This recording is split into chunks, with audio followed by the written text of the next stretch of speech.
Hello everyone, welcome back to our channel.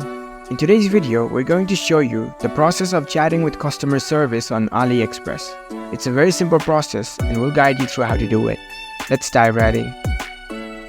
First of all, unlock your phone and make sure you are connected to the internet and head over to your preferred web browser. Once you're in the browser, navigate to the AliExpress website. After you are in the website, make sure you are logged in with your AliExpress account.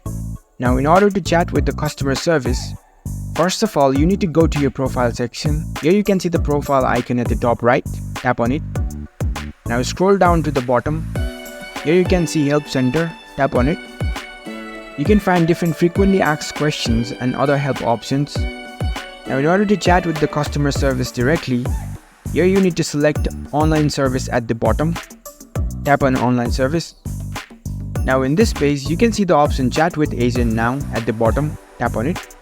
Once you're in the chat, now type your message and send it over here, and a service representative will assist you shortly. And that's it.